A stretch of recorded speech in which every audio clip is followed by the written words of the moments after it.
Today on RVN World News, we examine the growing mutant menace. It's a concern of worldwide proportions.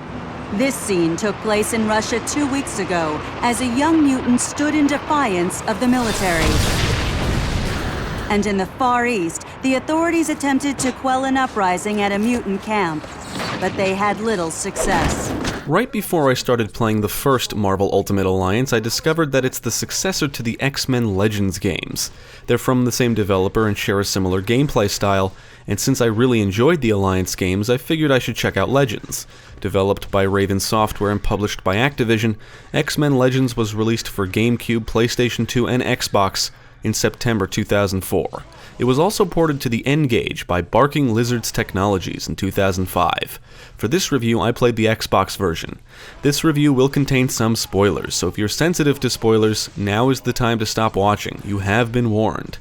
Now let's take a look at X-Men Legends and see how things got started and if it still holds up. Somebody help me! Mom! Mom! I'm not a mutant! I swear I'm not! Bob, grab the girl and get out of here! Get out of my way! Come here, you! Mind if I cut in? Stop! Stop! Stop fighting! Stop it right now! Stop!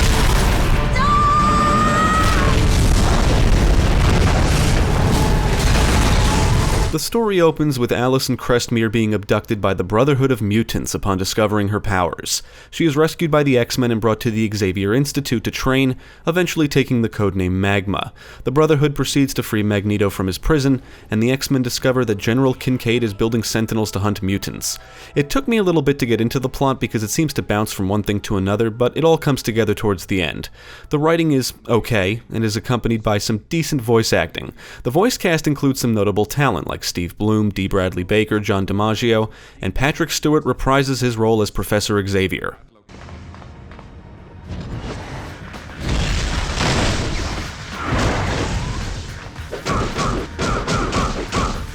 X-Men Legends is an action RPG that can be played solo or cooperatively with up to 4 players.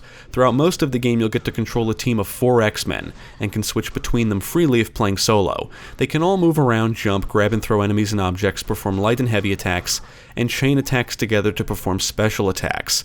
As you progress through the story, you'll unlock new playable characters and earn experience.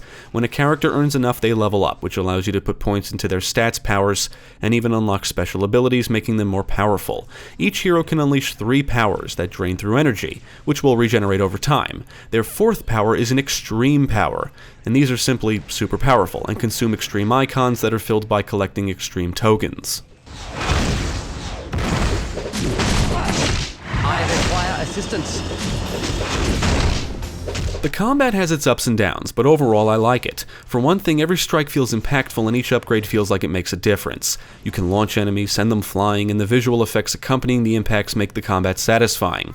The team of heroes you choose is important, and finding which set of heroes works best together is all part of the fun. X-Men Legends is a button masher, but just mashing buttons mindlessly doesn't always guarantee you'll win fights. You should learn the button combos to stun, trip, and perform other special attacks. Now, there's a couple of things I don't like. For one thing, you can't block or dodge, which can make getting close to certain enemies not ideal. I also don't like the power combo system. If you unleash a power at the same time as another teammate, it will result in a combo. But if playing solo, you have to time your power with the AI, and you can't really coordinate with them. However, they seem to unleash powers frequently, as did I, so I was constantly pulling off combos.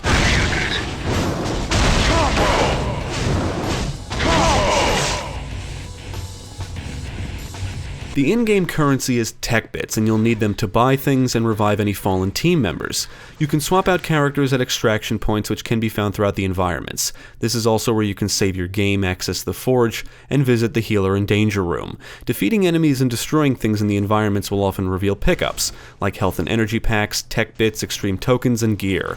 Each character can equip gear which offers bonuses. You can buy and sell gear at the forge, and they come in different rarities. You can also sell gear at the healer, and he offers health and energy packs, and more importantly, simulator discs.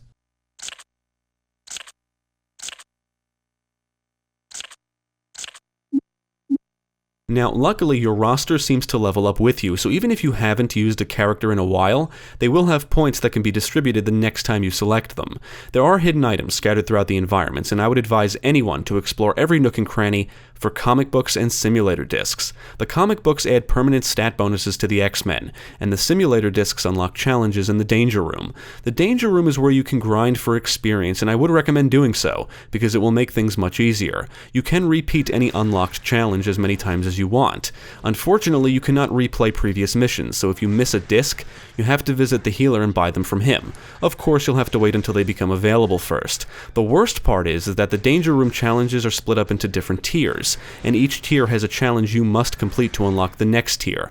And if you miss the, what I'll call graduation discs, you'll have to keep grinding lower tier challenges until you can buy one from the healer. This can suck if your characters are at a much higher level than the challenge recommends. Generating a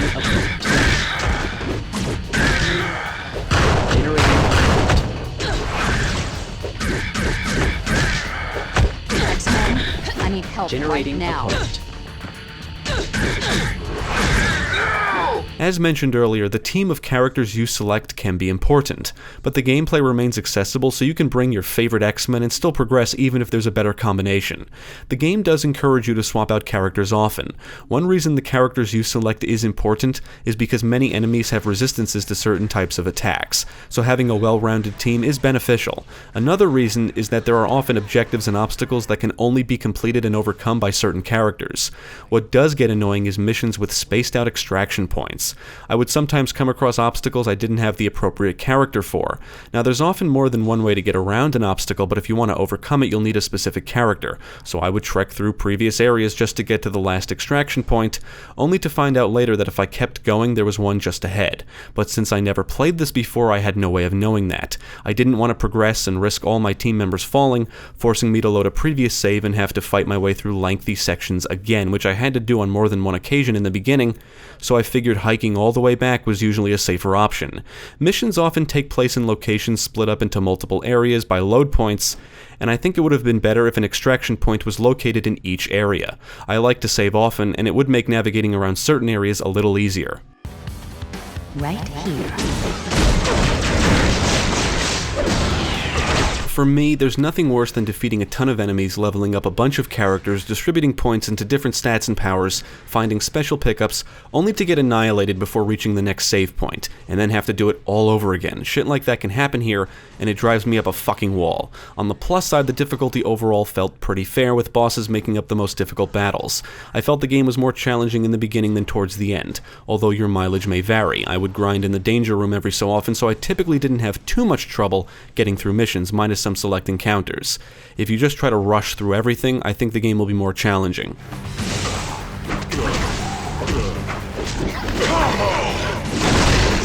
a hand up? You're often outnumbered during encounters, and enemies can rush you and utilize ranged attacks. Some will even resurrect fallen allies, so sometimes it's best to prioritize certain foes over others. You can control when AI teammates should use health packs, how aggressive they are, and what powers they should use, which I thought was pretty cool.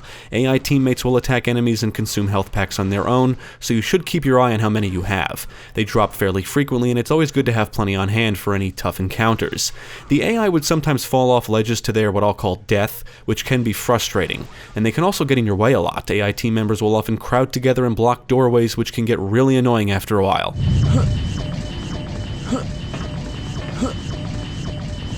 Now, I found that the difficulty of any mission ultimately depends on the level of your characters. After spending some time grinding in the Danger Room, I was able to button mash my way to victory fairly easily. Regardless, I still had to be careful, because all it takes is one tough type like a Sentinel or boss to wipe out your entire team, and it's during these encounters I would have really appreciated a block and/or dodge mechanic. There is a bit of strategy to the combat, although I think characters with ranged powers have an advantage.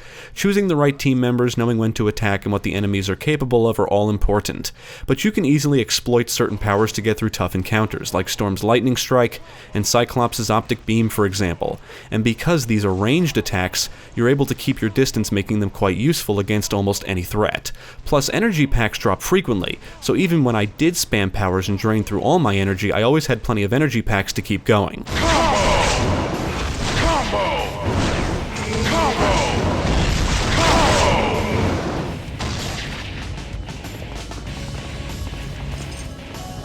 game plays out in missions, and you can often begin a mission at the X-Mansion. The X-Mansion is like a hub area that you can explore freely. You get to control magma and can interact with various characters, view your collected comics and artwork, play trivia for experience, access the danger room, and review character and enemy bios. The mission environments are mostly linear, although some areas are more open-ended than others. There's plenty of objects and structures that can be destroyed. You can destroy certain walls, and there's often rooms and paths off to the sides that can be explored, sometimes leading to pickups and collectibles. From the streets of New York to the astral plane, the game takes you to a good variety of locations. I do think some missions drag on a little, because they take you through a bunch of areas that all tend to look and feel the same, and you're going to revisit some locations multiple times, like the sewers, for example. At certain points in the story, you'll be presented with multiple missions that you can complete in any order. You'll have to complete objectives like destroy things, defeat specific enemies, and rescue NPCs, but the gameplay does get a bit repetitive, because I felt like I was doing the same thing in each mission. No matter what the objective is, you're always going from point A to B and defeating a bunch of enemies along the way. Luckily, button mashing aside, the satisfying combat, varied enemy roster, and mostly diverse environments keep things interesting. Okay. Visually, the game uses a variation of cell shading, which works out well. The presentation is colorful and the character models have this cartoony comic book look, so they stand out and also mesh well with the environments. The visual effects are bright and colorful, and the partially destructible environments help make the combat look more exciting. Things will blow up and break, walls will break apart, and many environments showcase neat details. I did notice some pop-in here and there, like certain objects and lighting effects popping in, but overall the visual presentation is great. The music is nothing to write home about. While a few tunes stick out, I found most of the soundtrack to be forgettable. The sound effects, on the other hand, are just as good as the visuals, with loud explosions and strikes having a nice punch to them. On the technical side, I saw some clipping during one cutscene, and the frame rate dips whenever there's a lot of action on screen, but overall the game performed well.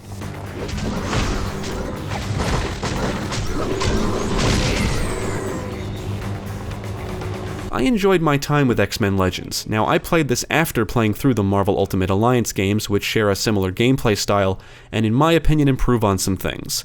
I think my biggest issue with this game is not being able to block or dodge.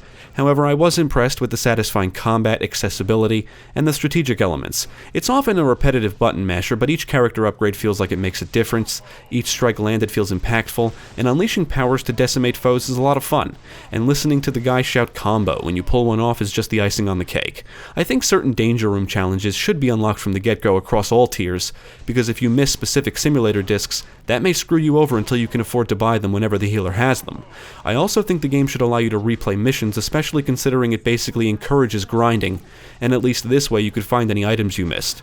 Ultimately, my issues with the game didn't ruin the experience for me. Consider yourself generating a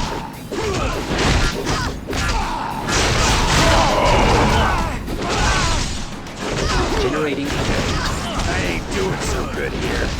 What happened to you? Did you trip? I would recommend X-Men Legends to fans of the comic books and action games. One reason I wanted to play this is because I had read several posts from players online that stated the X-Men Legends games are better than all of the Alliance games. Well, after playing this, I wouldn't go that far.